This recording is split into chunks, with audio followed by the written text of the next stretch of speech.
Hey guys, I'm Annie with Explore Scientific, and this is Lucy with Explore Scientific. we let Kent take a little vacation today because we like to be nice like that. No, I'm just kidding. He actually is spending some time with family today, so we're gonna do his show for him today. So we're gonna talk about the Ixos 100 and an ED80 telescope. So we'll get started. Now, Lucy, have you played with this? I have not had the opportunity to play with our Ixos 100 yet, so this is gonna be the blind, or well, Annie leading the blind. I think she's a little nervous. Yeah. Okay, this is our Ixos 100 PMC8 tracking mount. It is very, very easy to use, very easy to set up. Whenever I got mine home for the first time, I had it set up and running in about 15 minutes. So it didn't take me very long to get it up and running. It has some great features on it. I'm going to turn it around. So of course you're going to need to know what latitude and longitude you're at in order to set it at the right height of where you need it to be. Because if you just leave it vertical, you're going to not be pointing at the sky correctly. So you're going to this knob right here turns it, and we're at 36 degrees. About 36 or 37 degrees is where we're at here in Northwest Arkansas. And so you'll turn that, and then once you get all that set up, you are going to connect it to a computer or an iPad. In order to connect it to a computer, you will need a DB9 cable in order to do that. But right now we just have it set up for Wi-Fi. It has its own Wi-Fi network, so you're able to connect it to an iPad or a computer that way. So, Lucy, do you want to try to do that? What, connected to the iPad? Yeah, so, I would love to. Okay, so first let me show you where the power is at. So obviously you're going to be out in the field. This thing is very lightweight, compact, so you can take it out in the field to use it. This is where the power goes. This is where the cables go. So obviously the power runs through and turns it on. Today we're using what's called our power bank. It has a red flashlight. Let me turn it on. I always forget how to turn the flashlight on. I have not ever used, oh, there it is. It has a red flashlight because when you're doing astrophotography, you don't want to use, oh, it has a flashing one, I guess an SOS signal too. But you don't want to be using like regular flashlights and things like that because your eyes have to adjust to the dark, and after time, if you turn on a light, it's going to take a little bit of time to get readjusted back to the darkness. It also has a USB port, so you can charge an iPad or something like that.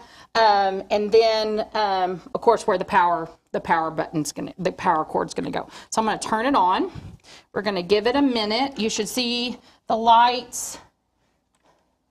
There's lights right there, so you can see that it's running. You give it probably about 10 to 15 seconds to power up before we start messing with it. So we have our own app to run it. It's called Explore Stars.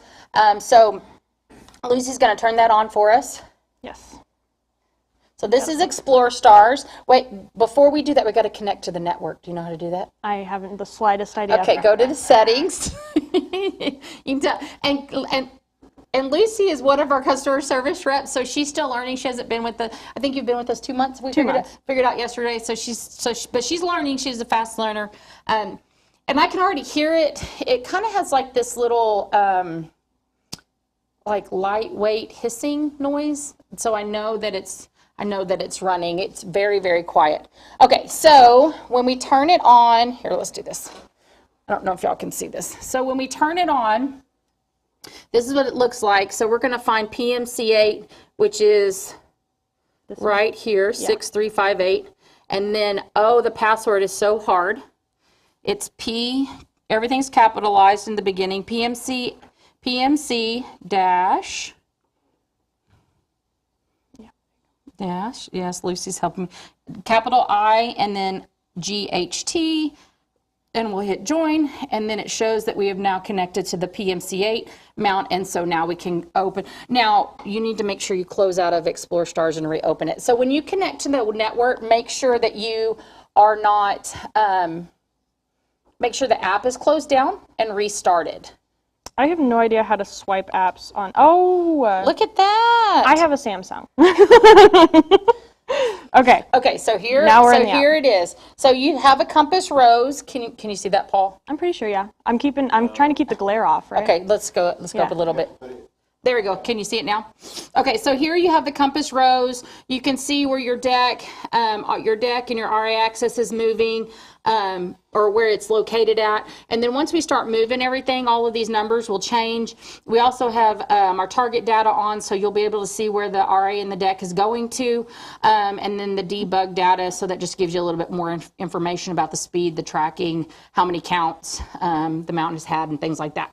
So the other neat thing is, right now we have it on tracking, this little square button that says TR is tracking. If I touch that, most people think... There we go, and we're moving. No, we're not supposed to be moving. Oh. I don't know. I think somebody has... somebody in the building has connected to my mount. Oh. So somebody in the building has connected to our mount. So this is, so the P is going to be park. Hang on, let me go back to settings. We've been infiltrated. Yes, we have been infiltrated. We will be answering questions and discussing comments, so if you have anything you'd like to say, anything you'd like to talk about, go ahead and drop it in the chat, and we will talk about it. Yeah. So I'm moving it back to park because I want to talk about this button that I was just pushing. But I'm going to turn the mount off for a second because whoever has control over my mount, I don't want them to start moving it again. Obviously, we have quite a few people and engineers in the store or in the building that deal with our mounts and things like that. So Marcus says, sorry I was late. Is that the 100? Yes, this is the Ixos 100. This is the Ixos 100. Yes, sir. Okay, so I just pushed this button that shows, I'm going to push it back to, this is tracking, so the TR is for tracking. If I touch it, this is for point. A lot of people think that means park. It actually means point, so whenever you slew the mount to a certain area in the sky, it'll stay pointing in that direction. It will not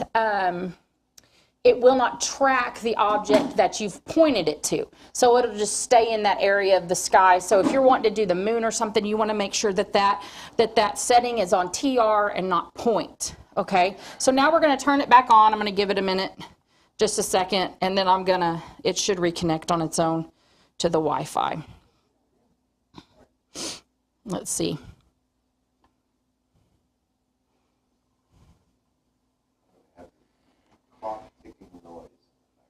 Yeah, I can hear that clock ticking noise. Let me see if I can get it onto the network. There it is. David said, I used it a few times so far, but I love it so quiet. We're always happy to hear positive feedback. Thank you so much, David. And we're so happy that you enjoy it. So once I've entered the network password, like I just shut everything down and I just reconnected back to the mount. I don't have to re-enter that password. Sometimes when you're having issues with the Wi-Fi or something, you might have to forget the network and re-enter the password when you were trying to troubleshoot it with you. But most of the times it should just see the network and just automatically connect to it. So I've got it. Yes. Yes. He says, does it have go-to capability? Yes, sir. Yes. It does have go-to capability. So I'm about to show you that. So it's on tracking, so wherever I'm going to point it, it's going to go to there. So I can use it manually with the compass rose, which is right here. So I'm going to change the speed right now. Right now the speed shows 0 on the keypad. So I'm going to bump it up to 9, and then I'm going to hit... I'm just going to pull down on the compass rose, and right now I'm just moving just the top part of the deck, but I'm going to show you so here's the RA axis. Wow. Yeah, this is at speed 9, which is the fastest speed it has.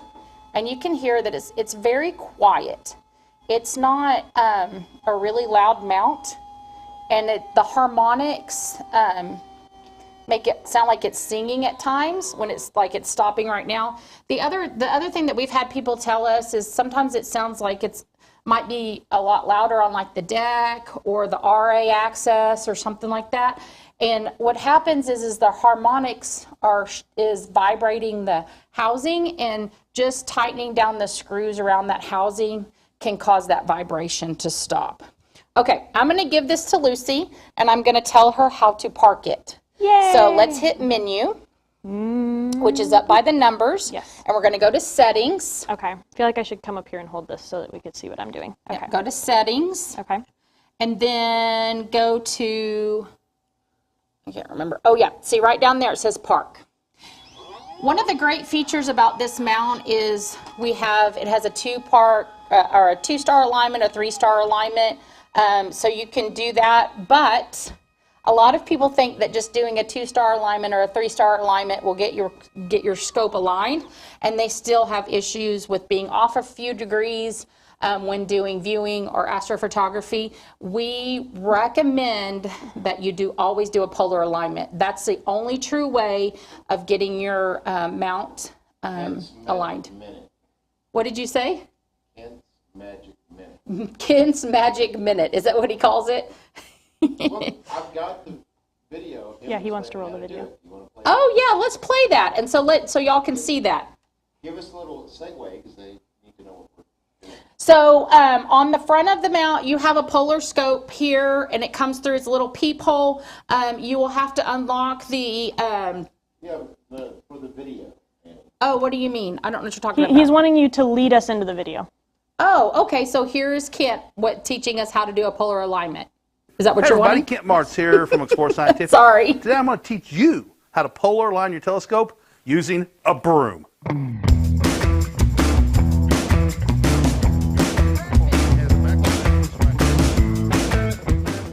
Why do you need to polar align? Well, with a telescope that has an equatorial mount, you have to get that equatorial axis lined up with the rotation of the Earth.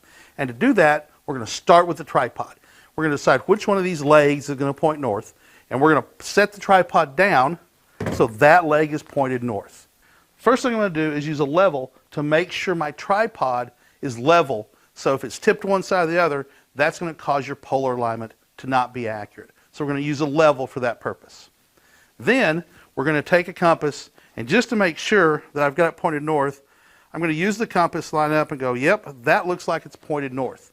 So here's what I'm going to do now. And this is where the broom comes in. The broom becomes a measurement device, if you will. So I'm going to put the broom on the ground with the tip of it right against the north leg of the tripod. And I'm going to back away, and I'm going to use the compass. I'm going to close one eye, and I'm going to use the compass to make sure that the broom is lined up with north, right? And so I can tell I'm off just a little bit. So I'm going to move the tripod just a little bit, and I'm going to turn the broom, and the broom is what I'm seeing that line with to line up. So closing one eye, now my broom is lined up perfectly to magnetic north. Right here is we're going to talk about something called magnetic declination. The magnetic north is not true north. The difference between true north and magnetic north can be off by as much as 15 or 16 degrees if you live on the east coast or west coast of the United States. Around the world, it varies. And you have to figure out what that is for where you live. Because if you point at magnetic north, you're not going to be pointing at true north. You could be off by 15 degrees. Your go-to will never be accurate. So for this system to work, you have to know what that offset is and be able to program that into your compass. We're going to provide a link to a website and a video that talks about that a whole lot more. Now, we're going to make sure that the tripod is not angled wrong.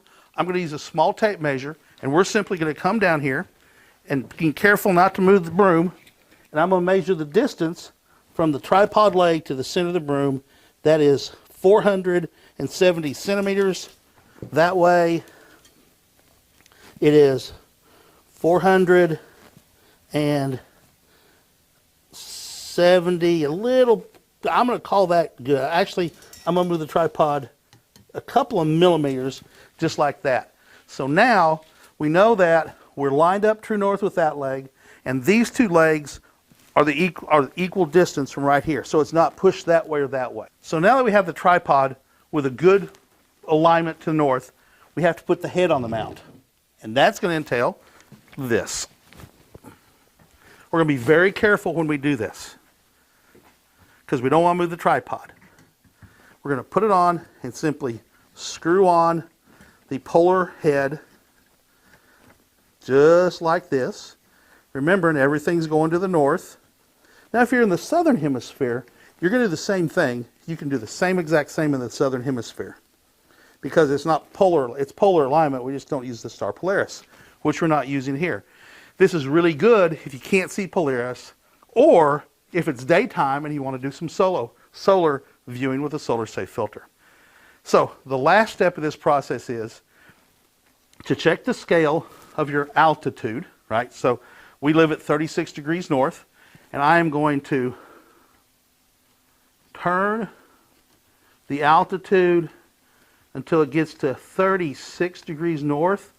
I'm going to stop, and that's it. With this system, using a broom, a compass, and a tape measure, you can achieve a good, decent starting polar alignment.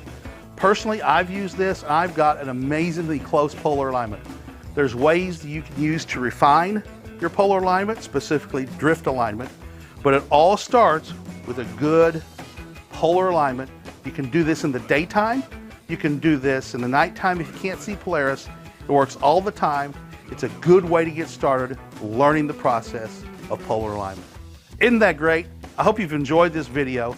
For Explore Scientific, I'm Kent Martz. Get out there and start doing astronomy. And keep looking up.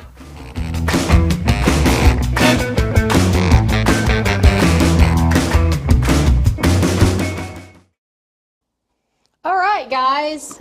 So hopefully that explained a little bit of polar alignment, an easy way to do it without having a polar scope or you know, an electronic polar Finder. but not a polar finder, polar alignment. Because I know Tyler uses like some electronic device to do his polar alignment. He doesn't know. We don't care what Tyler does. Yeah. He cheats. Yes, he cheats. No, but seriously, I mean, if you're ever out in the field, you know how it is. Sometimes things don't work properly, and so it's kind of nice to know how to do it manually. So I'm going to show you the go-to function on this. So if you'll go menu, we're still using the Explore Stars app. Go catalog.